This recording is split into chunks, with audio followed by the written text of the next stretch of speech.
Welcome to a new episode of the Sunday Sauce. I'm here with Cara Castronuova, who I just met last night, and she's here on my show. She's a very accomplished person. She's on Newsmax. She's an investigative journalist. She's a celebrity. She's an activist. She's trying to help people that are incarcerated in January 6th. She was a Golden Gloves boxer. Cara, welcome. Please explain more about yourself. You're a very interesting person. Thank you. Right now I'm, at this part of my life, which is different than I was a boxer, like you said, in my 20s, and I was a champion boxer, and that was like what I really loved more than anything. But now that I'm not going to age myself, but I'd say about 10 to 15 years older. I've turned my fight elsewhere, and now I'm writing as an investigative journalist, trying to expose the truth, trying to get my ideas out there and expose the government on certain things that they're doing, and also trying to help the prisoners right now. That's one of the activism groups that I started called Citizens Against Political Persecution, which is to advocate for the men and women who were arrested and who are being politically persecuted by the United States government for participating at the protest on January 6th. And they're not being treated fairly at all.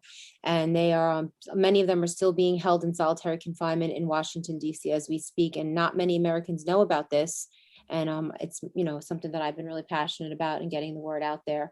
So I've been doing that through advocacy and also through writing for the Gateway Pundit. And I always try to, bring that up on the show that I'm on Newsmax, which is on Saturday nights. It's called Wise Guys with John Tobacco, my really good friend and someone that's a really great host on Newsmax. So it's a lot of fun actually getting the opportunity to go on a show on Newsmax and talk about these political prisoners and give them a voice.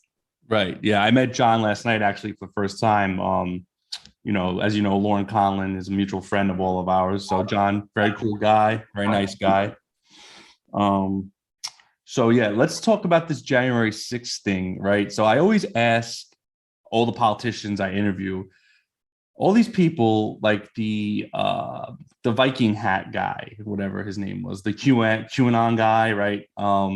He gets 3 years for literally walking into the Capitol building, into the chambers of commerce, or the Congress chamber, and literally sits in a chair. He tells the cops, the Capitol police, "Hey, I'm just taking a picture, man." And the Capitol police is like, "Oh, okay. I mean, please don't. But if you must, that's fine." And then he walks out. He doesn't do anything. He doesn't hurt anybody. He doesn't threaten anybody. But he gets 3 years in jail, or 4 years. But all the Black Lives Matter protesters, they killed people. They burned federal buildings. No one's been arrested yet. Why is this? I don't understand. It's because we live in, underneath one party rule called the Biden regime, where all the branches of government, this is what happens when they're all the same political party. And it's not equal justice under the law. I actually heard the sentencing of the shaman, Jake Angeli is his name. And the judge actually said to him, which was one of the craziest things I've ever heard, even though you were nonviolent, you seem like a great kid and like you're really sorry, you really did nothing wrong. I have no choice but to sentence you harshly because you were the face of the insurrection. The media decided to make you the face, so I have to punish you.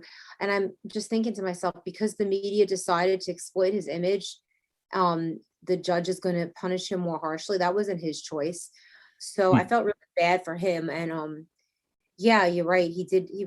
There's video of him walking in peacefully. There's video of him walking out peacefully as the video emerges of people being welcomed in by police officers that day, not really realizing they would be in federal court and facing decades in prison a year later. And he's just one of the examples of that. One of the many examples, just the one that was most recognizable because of his attire that day. Yeah, it's a shame. I mean, like, a lot of these people literally just walked into a building, just walked in, didn't take anything, took some selfies, and they're being treated like I like murdered somebody, like they're in solitary confinement. Like domestic terrorists, and they're trying to invoke different domestic terrorism laws and write new legislation against domestic terrorism by using these guys kind of as examples.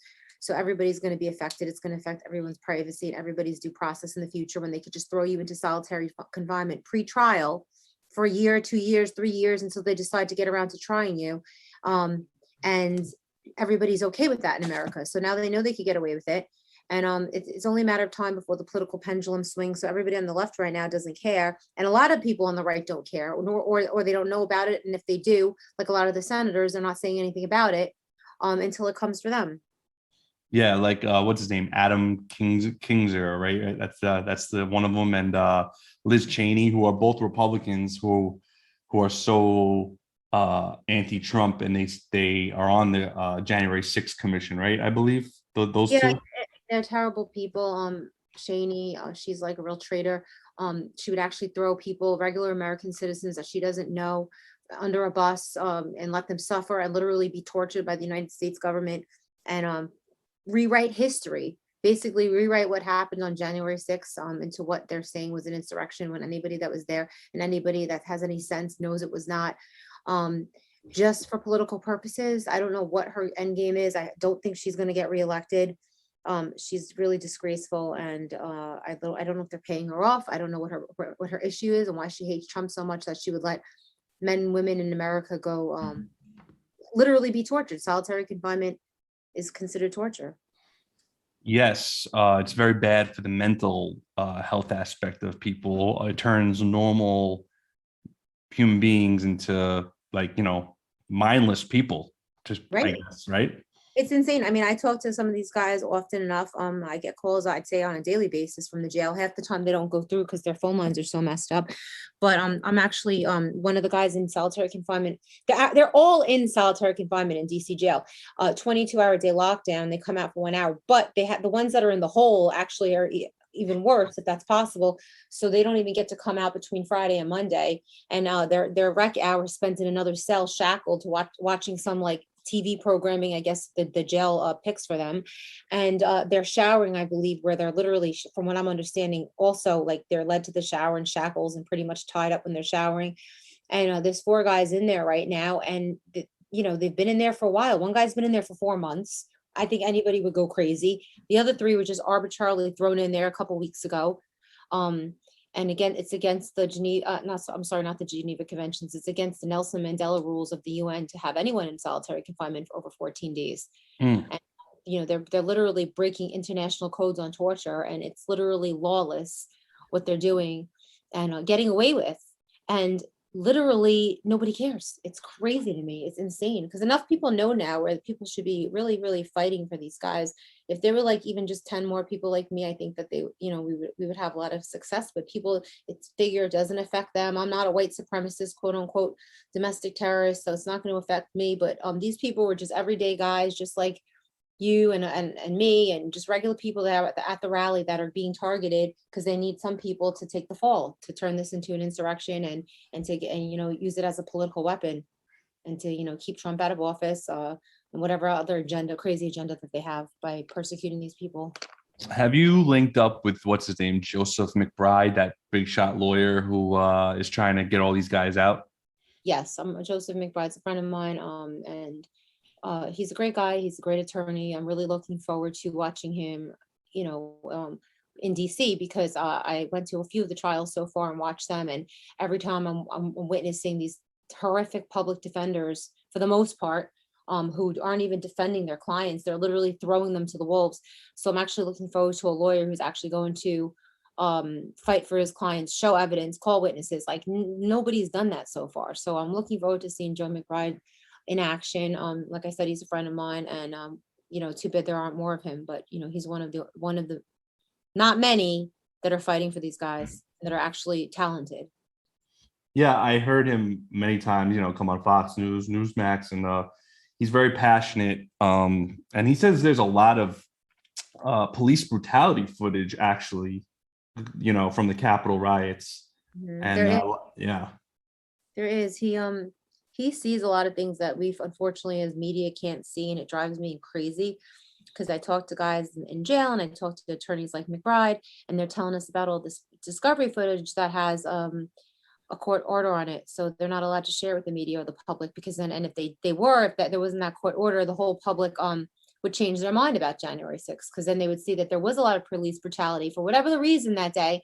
I don't know if they were given an order. I don't know what made that day so different that the police were attacking people, but that is factual. The police were attacking people. They were antagonizing protesters. This is generally a back the blue crowd that doesn't really get into confrontations with police. For whatever the reason that day, they were being kind of egged on.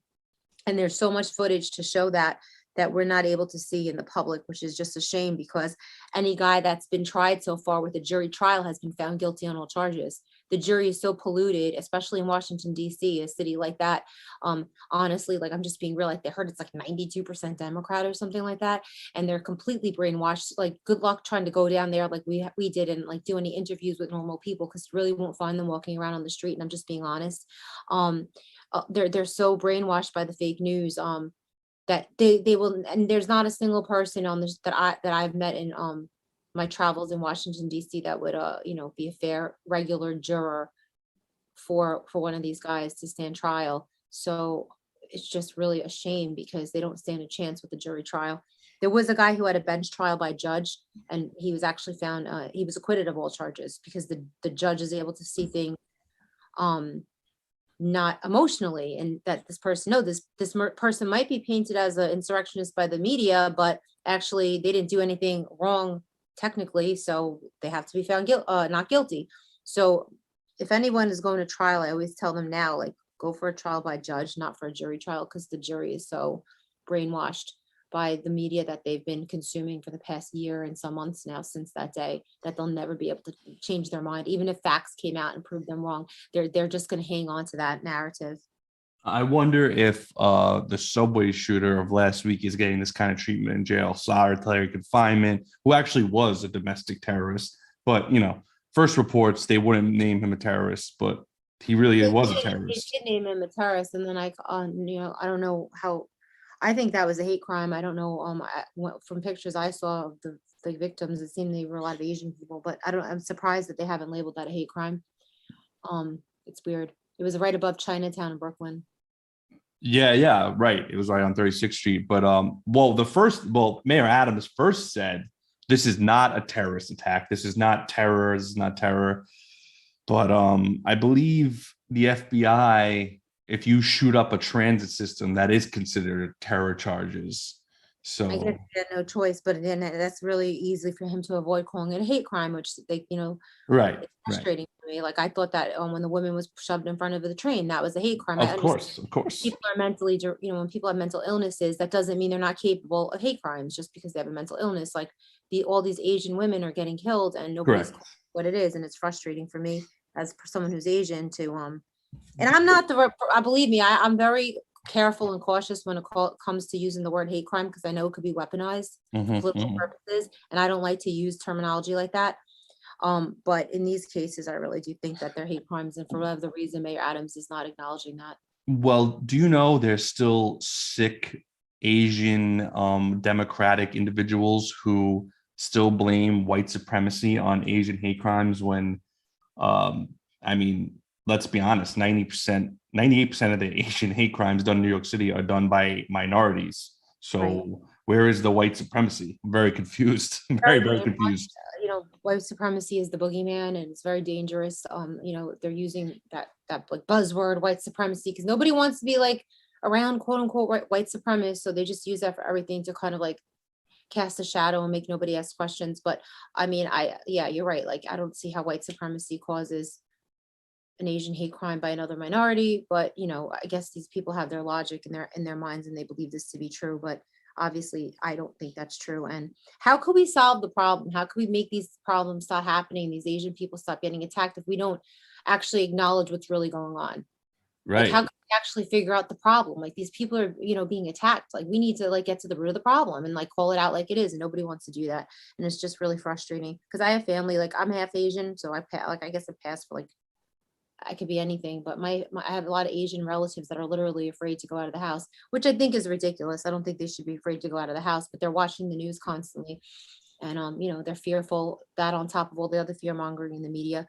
But I just don't think it's fair that they're not being called hate crimes. No, I mean, listen, of course, but It Well, wasn't even acknowledged in that one above Chinatown on 36th Street. And if you look at a picture, you could see it was all Asian. They haven't even released anything out on the victims. Maybe one or two people that were Spanish, because I think that the majority it's Asian, and then some Spanish people in that area, Latino people. mhm. So there's one or two people that were witnesses. And then usually when you see a big shooting like that, there's like a whole giant list of all the victims, and the media really sensationalizes it, and they just like get off on everybody, like on the tragedy of it. The media will write a bio on everybody that got shot. And in this particular case, you don't see anything like that. So I'm just Right, like, right. what's up with that? Like, how Well, can you? it's already gone. This subway shooter. There's not. We don't even hear about it anymore. We're done Right, with it's this. fun. We It's moved old news. on. Yeah, we And I moved wish I on. could prove that they were I wish I could but I know that I've called the New York City police stations before and tried to get information, and because of privacy with victims, they can't give it to me. But I mean, I think that's something that they should share with the public. Was this a hate crime? Wasn't it? How much percent of the people shot and injured were Asian? Was it a majority of the people? Because if it was, then why isn't it being called what it was? Yeah. And the guy also had on his Facebook a lot of just anti. Well, I'm Italian, so I don't really consider myself a white person, to be honest with you. So that's Right. just my opinion, because Italians really don't consider themselves white. It's a very Um, different mentality, and it is a different race at times. right, right. Like Italians, Greeks, the Mediterranean people. So we don't really consider ourselves like white. But he had a lot of anti-white rhetoric, a lot of anti-Jewish, anti-Asians. So this guy was obviously some kind of black supremacist, just like the guy who ran over all the children and adults in Wisconsin, I believe it was that other guy, right? What was his name? Right, Yeah. right. Yeah, and That all- that guy got out on bail from what I remember, just talking about bail. So yeah, it's like it's only if it fits the narrative does the person get the label. And well, also the shooting that just happened in the Carolinas, that person shot 10 people, and he's out on bail and wearing an ankle bracelet and going to work in a mall, a mass shooting. I don't understand. I'm very confused about that one. right. I don't need and that's why I'm saying this is why it's so unprecedented what's happening in Washington, D.C. and everybody. But white supremacy, though, white supremacy. Well, that's what they're calling the guys from January 6th, who are literally the opposite of white supremacists. I talked to the Right. majority of them. None of them are white supremacists, but it's like if you call them white supremacists, then nobody will care about them. And like they're literally trying to pass legislation in Congress that's anti-white supremacy legislation, and it basically is saying like we could go spy on you if you're a white supremacist, and it goes white supremacists and other groups. So Right. and other groups is literally everybody else, and these people are letting this pass. So now they're going to be able to spy on you based on this new on these new legislations that they're trying to pass. If you're a white supremacist or other, which is everybody else, but Right. everybody that reads it's like, yeah, we don't like white supremacists. Let's pass this legislation really fast. We don't want to seem like we're sympathetic to white supremacists. So they're just letting themselves be tricked. And did you ever notice how all white supremacists are freaking middle class or lower? It's like, why Right. aren't there wealthy white supremacists? It's actually quite funny because most of the KKK are wealthy white supremacists. They're not like guys that are toothless that ride horses to work. They're actually most of the KKK is very wealthy guys that are well connected. So I don't know why they should go to Those are probably the only white supremacists that I really know of in America are the actual KKK, and that's right. not who I'm talking about. When you're so like they're so liberally with this big giant wide paintbrush over America, like there's white supremacy here and in your neighborhood and there and in New York Right. City. Like Mayor Adams said, it's the biggest problem in New York City. No, it's not. No. Obviously, Asian hate crime is not white supremacy. And when the insurrection was white supremacists and the white supremacy, this and that, and they're always pointing at these scapegoat, these like middle class males who are generally like cops, firefighters, construction workers. They're all the white supremacists, but yet all the millionaires and billionaires are not white supremacists, even though they're rich. So it's like almost like I feel like they're the ones behind this agenda, like Right. the elite class, and they're throwing these white guys, quote unquote, underneath the bus and saying, you're going to take the fall. We're going to use you to get past our agenda through whatever it is we're trying to pass through. And right now it's just so trendy to point the finger at someone and call them a white supremacist, really with having absolutely no proof whatsoever. And it's very insulting, and it's very it's just ignorant. It's quite funny because I was FDY EMS for 5 years, and anytime I ever got a EMS run, I never questioned the race, creed, sex of the person of a house I was going into. I just treated them, and that was that. I didn't care what race they were. So that whole cops, firemen, and this and that, or white supremacists is all bullshit, to be honest with you. Right. It's crazy. I think if anyone, like the cops so far, like, would be the ones that Well, are. they're trying to do this to my friend Sal Greco, who was NYPD officer. I'm actually He very familiar with Sal. I wrote 2 articles on him. yeah, so he's a friend of mine. He's 100% Italian, doesn't have an ounce of white supremacy in him. All he is friends with Roger Stone. Obviously, you know this already. I don't need to tell you the story. And they're trying to, he just got his trial, and now they're said, oh, we're going to decide your fate in 60 to 90 days. Like, come on, man. Come on. No, I know the story. It's messed up. They're doing that to him, and they get away with it. He They're wasn't getting even at the Capitol building. He was in a hotel room with Roger Stone. So right. funny. Yeah, I know. I Yeah. know. I'm surprised at the NYPD. Like, shame on them for, like, even going there with that. Entertaining that nonsense. It's just ridiculous. Well, they're trying to tie him to the Oath Keepers. That's a alleged white supremacist group. I don't know. I don't even know anything. They're not. Number one, I know an Oath Keeper in DC jail who I've spoken to. She who was a transgender white. This is a transgender white. Like, come on, you know what I mean? It's like the stereotype is ridiculous. I don't even know anything about the Oath Keepers, so I literally They're can't even comment literally about it. military people who kind of provide security. They do some military training. There's the closest thing I get. They're not. I wouldn't call them a militia, but they're like a secure. They did security for Roger Stone, and they'll show up at rallies. They're really for the Constitution and freedom of speech and stuff like that. Most of them generally nice people, the ones that I know and that I've met, like some of the nicest people actually, and just like love the country, but are getting painted as white supremacists. It's so ridiculous. As long as they're called white supremacists, they have no shot. So, how come every militia group is always painted as white supremacists? it's just the way that people weaponize to destroy people. And if they're trying to get rid of the militia groups, like, the Second Amendment, they're like, oh, the Second Amendment is right. endangered because of the gun. It's also this country was founded on a militia group, pretty much. Right. The whole concept of that a well-regulated militia is able to exist is based on the concept that we could check and balance the government, and that's why we could carry arms, not to go hunting like people say, or I want to protect my house. Actually, the whole concept behind the Second Amendment is we should be able to check and balance the government if they ever get crazy and decide to become tyrannical.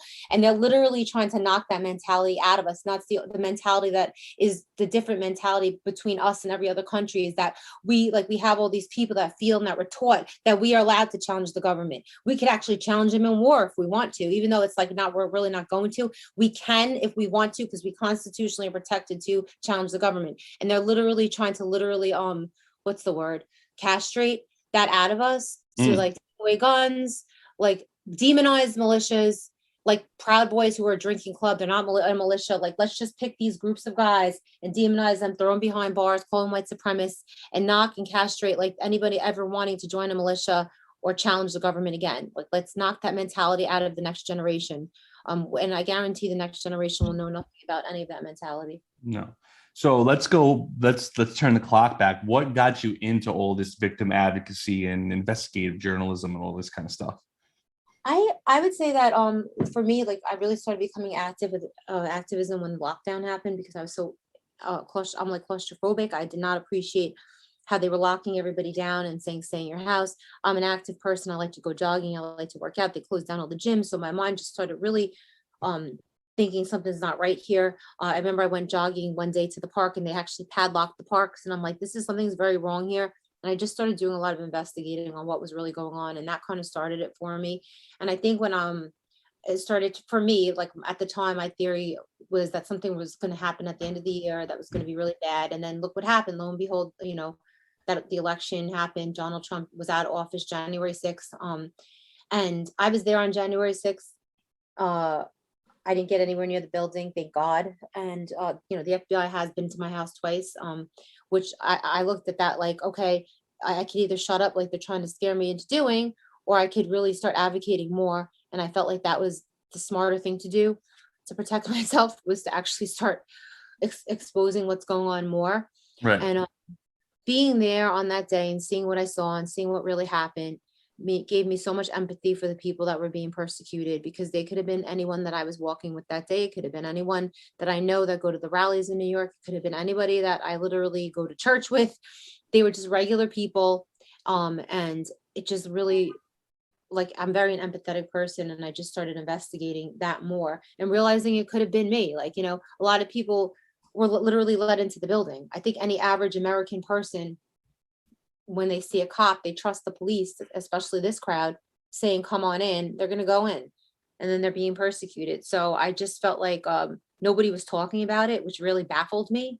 Why there was literally a gag order on the right and the left media at the time, this time last year, and a little bit before, like, around March of last year, April of last year. Nobody knew about these political prisoners. Nobody was talking about it. There was literally like, you couldn't hear a pin drop about it. So I started this group to start pushing the narrative of what was really happening, like talking to the prisoners and literally trying to get their stories out there on the news in any way that I can. We've been so successful in doing that with the right media, but now it's almost like preaching to the choir. Everybody knows it's messed up, but everybody's just frustrated. There's nothing we could do about it. The next challenge is getting people who are not so crazy on the left, like regular, normal Democrats, like the ones that, we know that are actually normal, I guess, like JFK Democrats. I don't know if that's what they call them. I don't mean the far left, but people who are actually rational, moderate Democrats, to see how messed up this is. Like, that's the challenge that I've kind of like laid out for myself. And it's been a challenge like no other. Like, it was easy getting this stuff onto, like, Newsmax, Fox, the Gateway Pundit, right side media. But when it comes to the left, like, they will not cover it fairly. And I'm just trying to figure out the way to make them care and realize how this is going to affect them dramatically in the future, when, like, all this judicial precedence is being set that will affect everybody that gets arrested in the future. And if what they say is true, that Black and brown people, minorities, get disproportionately arrested, then those are the people that should care the most when they're setting all this judicial precedence that you could be thrown in jail and held pre-trial for years in solitary confinement before your trial date. Those are the people that should be very concerned, and they're not paying attention, and it's very, very alarming. Yeah, it's like we live in the Twilight Zone. Everything is like backwards now. It's very, very crazy stuff. Yeah, I never thought I'd lived. I'm not that old, but I feel like I am now. And I'm just like, God, if my parents were around still, because they're not, they would be like, they wouldn't recognize the country. They wouldn't recognize anything at all. They would be like, think about it. Like, your grandparents, even, like, would they recognize America anymore? It's unrecognizable, Yeah. I mean, so let's say after this is all said and done, the January 6th stuff, where do we go from here? I don't know. I thought it was going to be said and done. I thought that, I'm hoping that the next midterm elections change things. I hope that I'm hearing that there's going to be a tremendous avalanche of a red wave, more, really big red wave. So hopefully that will change the mission of the fake, horrific, evil January 6th commission or January 6th committee. Maybe they'll point their direction elsewhere. And on January 6th, why were police letting people in? Why were 4 American citizens killed? But a lot of people are saying not just Ashley Babbitt, but others were killed by police as well. And there's video footage to prove that. Who gave directives that day? There's so many other questions they should be asking, and they're not. So maybe if Republicans take control of back of the House or of the Senate, they will ask these questions if they even keep the January 6th committee around. So hopefully there won't be one party rule anymore in that sense. And they'll kind of like let that January 6th committee and politicizing it go. And in as kind of a natural, what'll naturally happen is hopefully, the guys that are on trial, maybe that'll just go away. I don't think that's going to happen. I'm just hoping it will. I'm just hoping that they'll stop persecuting them once more Republicans get into office and change the makeup of the House. And I'm just hoping that we get a Republican president. I mean, everybody's saying they hope Trump gets in again. I mean, I don't want to get, I survived too much heartbreak when he lost the last election to have any, to say, oh my God, Trump's going to get back in, because I don't want to like deal with the disappointment again. So yeah, of course, I'd love to see Donald Trump back in office, or any other Republican president that would hopefully pardon all these people. I think that if you give it a couple of years from now, anybody that's still in jail 4 years after January 6th, I think any conservative president would be criminal not to pardon them. Right. After that time passes. So that's what I'm hoping for. And I'm still hoping that the media will cover it fairly. We'll cover the trials fairly. We'll give these guys a fair shake, because when it comes down to it, everybody watching the news is the jury pool. They're who the 12 people of the peers that get picked to actually decide the fate of this person. And when Mhm. they're literally being fed lies by the media constantly, they're not going to be able to make a rational decision. So hopefully the media starts covering it more fairly. And we could all learn from this. I hope the truth comes out and is exposed. I hope that when some of the trials, like Joe McBride and Alan Dershowitz, who's actually he's a liberal lawyer, he's representing a guy, are actually win cases and they get evidence put out there, America could see that they were lied to, and that this was a big, a big lie. It wouldn't happen again. Maybe they'll be more or less, hopefully, not apt to fall for something like this in the future, because it really was, in my opinion, a very, very big lie about what happened Well, today. we can only hope that we get better leadership in 2024, whether it be Trump or a much more competent president, whether it be a moderate Democrat or a Republican, just someone other than Joe Biden and Kamala Harris. Please, anybody. I really know I don't even,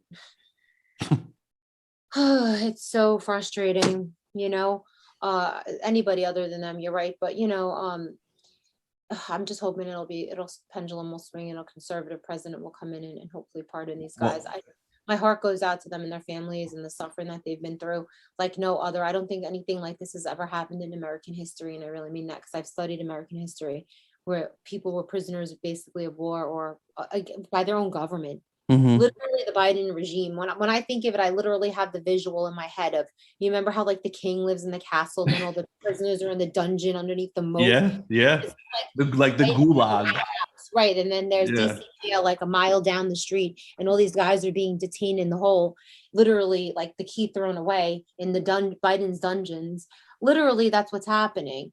And they're getting away with it. And he doesn't care. He's just sitting there, living large and You know what? I don't even think Joe Biden even knows what the hell's going on with the January 6 prisoners, to be honest with you. And because he doesn't even know what's like. You saw that Easter video. The bunny had to, whoever was in that bunny suit had to literally wave his or her hands in front of him and pull him away from whatever was going on. Like, it's just the most mind-boggling thing. Who is running this country? Who knows? I don't know. Yeah, the guy in the Easter Bunny suit. That was definitely like one of his handlers. He's like, oh, wouldn't it be a good idea to dress up and, follow Joe around in the bunny suit so he doesn't stray too far. It's so silly. Yeah. It's like nothing is so embarrassing to the rest of the world. Can you imagine the media was picking on Trump because he used two hands to drink a glass of water, and Joe Biden shakes hands with thin air, doesn't know where he is, can't remember people's names, needs an Easter bunny to walk him around. But we were concerned that Donald Trump drinks a glass of water with two hands. Yeah. No, Yep. it's pretty insane. Yeah, it's the most craziest thing. But real quick, I just want to get your opinion since you're an investigative journalist before I let you go. What's your whole take on the libs of TikTok Taylor Lorenz thing? See, now you're catching me on something I probably should know about, but I don't. What is it? What are you speaking about? Oh, you don't know about the whole, you know what the libs of TikTok account is? Have you ever seen it? Well, I follow that. Yeah. Okay. So do you know who Taylor Lorenz is? Taylor Lorenz. She works for the Washington Post. She's a tech reporter.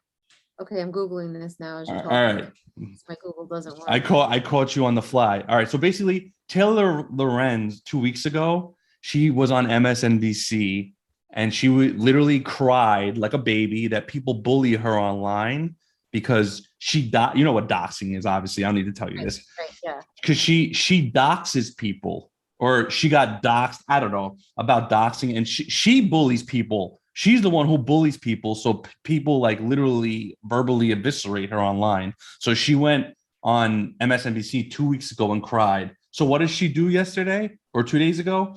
She finds out who the woman of libs of TikTok is, writes a whole article about her, exposes her address, what she does. She doxes this woman, her family, and then people are harassing her. The poor woman that owned libs of TikTok, who was trying to remain anonymous. Yeah. Yeah. So all right. So you're saying she was doxxed. Mm-hmm. And she was mad that she was doxxed. So Yeah. she went and doxed somebody else? Yeah, well, no, Taylor Lorenz wasn't doxxed. Her family members were doxxed a couple weeks ago because she writes like these horrible hit pieces about people, like Yeah. disgusting pieces. It's So Antifa tactics, like, Antifa, like they dox people. right, right, right. So she went on MSNBC and had like a whole, oh, I'm a good person interview, and started crying that these people bully her. And then 2 weeks, here we are, 2 weeks later, she doxes the Libs of TikTok person who's been anonymous ever since she created that account. So she publishes this girl's address, she publishes her family's address, what she does for work, her full name, and then Washington Post took it all down and then took it back and said, "Oh, we never published her information, but you did. You did. Like, what's wrong with these people?" I don't know. I mean, anybody that the whole doxing thing is disgusting to me. It's like, a rat on crack, I guess. I don't even know how else to explain it. Like, I've been doxed a number of times, and people that do it are just really spineless people sitting behind a computer, so I I have to mean, look. you're a boxer. You're not a keyboard warrior, so I wouldn't, I'm not. yeah, I'm yeah. not. When I read that stuff, I just decide not to read it, like, times up. Because I used to be a rally organizer in New York, and I still am. We had to deal with a lot of Antifa, especially last year. And there were so Right. many doxing accounts putting up information about me. I'm like, I'm really not that important. Like, these people have no lives like that. They're literally trying to dox me. I So would love for Antifa to come to your house and try to say something to you. And boy, girl, I'm pretty sure they would be in for a rude awakening. Just saying. That's my yeah, opinion.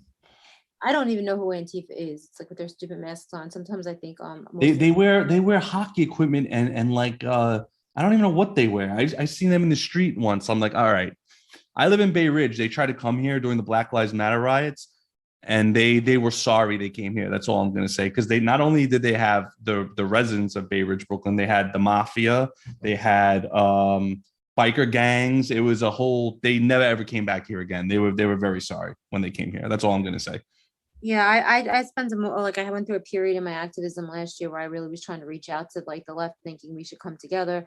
And I realized it's really like when it comes It's a when lost cause, Cara. some It's a Black lost Lives cause. Matter people are actually, you'll find some of them that you can see eye to eye with, but that Antifa is, there's no talking to them. Well, I got a quick story. I called out Hawk Newsom. You know who that is? The leader of Black Lives Yeah, Matter New York. I know pretty well. Yeah, yeah. Okay. So Cade Lewin, the 12-year-old from Brooklyn, he got shot in his car a couple weeks ago. He was 12. And I was I was just disgusted by this because I live in Brooklyn. I'm sick and tired of these kids, no matter what color they are, black, white, orange, doesn't make a difference, getting killed by senseless animals with guns, illegal guns, by the way, not legal guns, illegal guns that don't even come from here. They probably come over the border, whatever. Anyway, so I called him out. I said, "What are we going to do about this, Hawk?" And he actually responded to me. He said, "I'm a big mouth if I don't do anything, and I'm just like the liberals." So I said, "Okay." So me and Lauren Conlin, we made a scholarship in Cade Lewin's name for $5,000. And then I tagged him again and made a video about it, which is on my Instagram if you want to go see it. And I challenged him to match my $5,000. And it's been almost a week and he did not do anything. So I lived up to his wishes to do something about it, and he didn't do anything. Yeah, I mean, I don't know. It's like, Yeah. And he actually said he needs $4 million. And I said, "What? To buy another mansion?" That's actually what I told him. Mhm. yeah, I Yeah. have to familiarize myself with that, but that's cool that you started that scholarship, though. That was a really nice thing for you to do. Oh yeah, I didn't do it just to appease Black Lives Matter. I did it because I'm just these poor kids are just get anywhere in all the five boroughs. They're getting killed by guns, gangs. It's a joke. It's a joke, and the mayor's not doing anything about it. He was with Cade's mom, a couple weeks ago. He held up a pair of shoes. "Oh, these could be any of your kids' shoes. This is ridiculous." Blah blah. And then he didn't even go to the kid's funeral today. Cade's funeral was today, or his wake was today, or funeral. I couldn't go because I was working. I couldn't go off of work.